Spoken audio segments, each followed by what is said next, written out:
Welcome everyone to the Sign Draft Podcast, and welcome to another Truck Series race review. Kyle Busch gets his fourth win in a row. He's unstoppable in the trucks right now. Pretty much. So the start of the weekend, Grant Enfinger would win the first pole of the year, I believe. So really good for him. Yeah, ThorSport really showing some strength right there in qualifying. Then stage one would be Enfinger versus Moffitt on the start. Moffitt would take the lead, and then Kyle Busch would charge his way up to the lead. He'd get loose. Moffitt would pass him, and then there would be a spin with Todd Gilliland and Ross Chastain and bring out the caution. Yeah, I ain't sure. It seems like with this package, it takes the air off the car, the truck, in the low lane, and just causes it to spin out. So then after that, it'd be Moffitt versus Busch on the restart. Moffitt would drive away from Kyle Busch, and then not too later than that, Harrison Burton would spin and go right into the wall. And the same kind of deal. He just lost it on the bottom, got loose. Something about when Ross Chastain gets around the KBM trucks, it just begins. But pretty much the end of his day. Only 17 laps in. That's pretty bad. I know they hadn't had very good finishes lately, but something's happening to all the KBM trucks. Besides one. And he's been winning them all, so. Everybody's like, why can't that be Kyle Busch? No. And then there would be another spin after the next restart with Angela and Gus Dean. And there's just not a very good night for racing, apparently, because we go like one or two laps and then there'd be a wreck. So yeah, the truck's very, very loose out there or something. I know Angela wrote about spun it out in the qualifying, and I think they spun at the same time in that one turn. Yeah, I think maybe the PJ1 had something to do with all of that. It's possible. Then would it be Moffitt versus Busch on the next restart. Busch would take the lead, and Gus Dean would spin again with 9 to go. So once again, I don't know if he cut a tire or what, but you can tell the right rear was real low. And then next restart, Moffitt would take the lead, and actually Kyle Busch would pit on that cycle of pit stops, and then Brett Moffitt versus Grant Enfinger. Enfinger would take the lead, then Sheldon Creed would take the lead momentarily, and then Grant Enfinger would win the stage side by sides with teammate Ben Rhodes. Yeah, I thought Ben was going to have a good truck tonight, and he showed some strengths, but just didn't get the finish he won. In stage 2, Ben Rhodes and Enfinger would not take tires. A long stop for Stuart Friesen, and then a penalty for Grant Enfinger. That would pretty much end his night. He'd still battle his way back up, just couldn't ever get to the top spot. Yeah, it's pretty bad you get a penalty, but when the Fox booth tells you, hey, you got a penalty. Yeah. Oh, thanks for the bad news. Yeah. It'll be Kyle Busch versus Matt Crafton.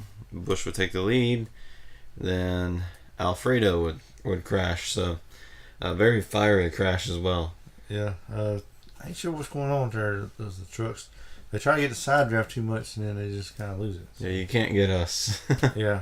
Side drift is destroying the trucks. We'll wreck you.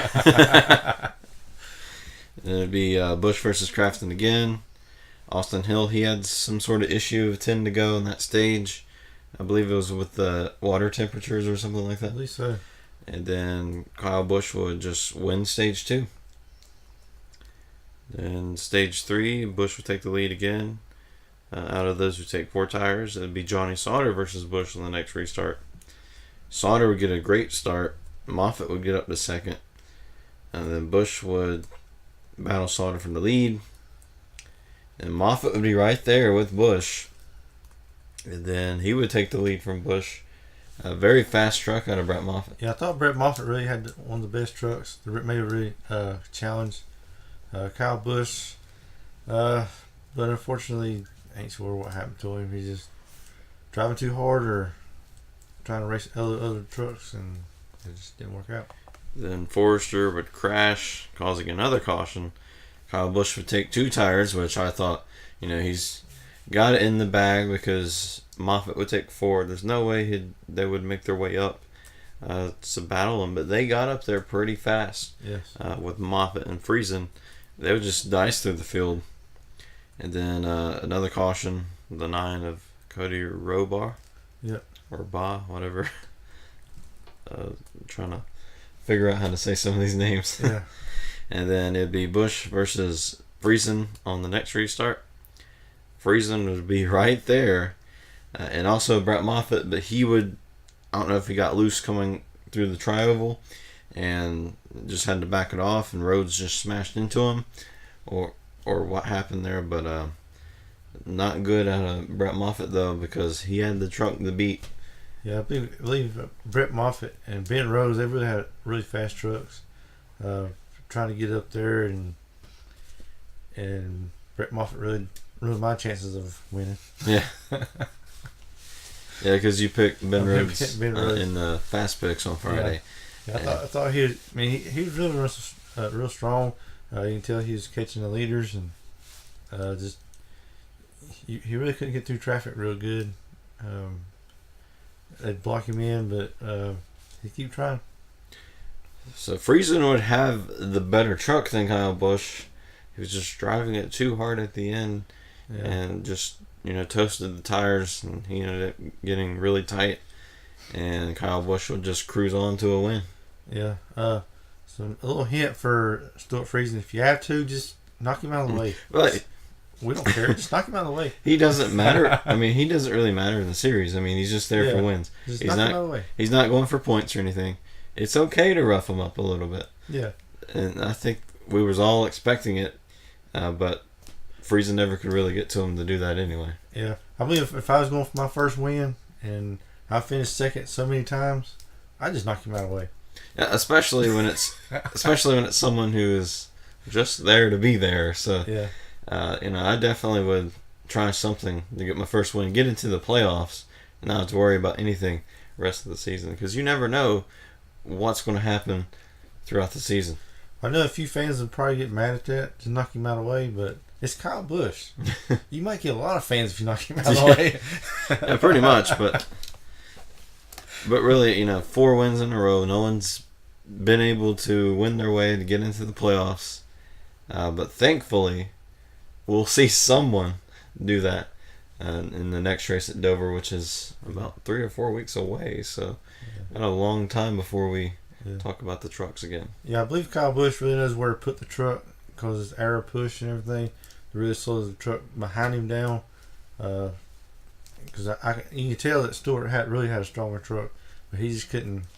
He could run him back down, but he just couldn't ever pass him. So yeah, it's just that experience versus 2-3 years in the truck series experience. So, Kyle may have had the weaker truck at the end, but with talented spotters to tell him where Friesen's running and how great Kyle Busch is in the truck series, probably better series out of the Xfinity or Cup. So he just knows where to put the truck and how to keep the faster trucks away from him. Yeah, I believe he could have really took some pointers from Brett Moffitt. Don't just follow where Kyle Busch is going. Try to go to a higher line, and just go where he's not. And then, he was really catching him at one time and passed him. So, Stuart Friesen, just pay attention to little Brett Moffitt a little bit. Yeah, I think it would have been interesting if Moffitt would have still been in the race at that point, because he would have definitely gotten past Kyle Busch, and then Friesen would have most likely gotten past him as well. Yeah. So it would have been a great battle between Moffitt and Friesen. Yeah, because you can tell that Stuart Friesen, he would get maybe 0.3 of a second back, and then he'd race his way back up there to a 10th. And every time he'd lose some, he'd gain some. And at the very end, his truck got very tight, and then he just couldn't catch him no more. Like we've seen it last year at Texas, instead of Kyle Busch, it was Johnny Sauter. He just doesn't know what to do once he gets to them. If he could just figure that out, he would have a ton of wins right now. Yeah. Just needs to figure that aspect out of how to get around the leader with about 10 to go. Yeah, I believe there's a win coming pretty soon for him. Just the way he's been running lately. Just wish him good luck, and let's see that 52 truck in Victory Lane pretty soon. Yeah, hopefully Dover would be a good race for him as Yeah. well. And plus, they got the dash for Well, it's the truck challenge, I believe, challenge, something like that. Yeah. But we'll see you for the next Truck Series race review in Dover, which is 3 to 4 weeks away, so long time. But in the meantime, later today is our Xfinity Series race review, and then tomorrow our Cup Series race review. So it's going to be some exciting racing. Yes. So we'll see you then.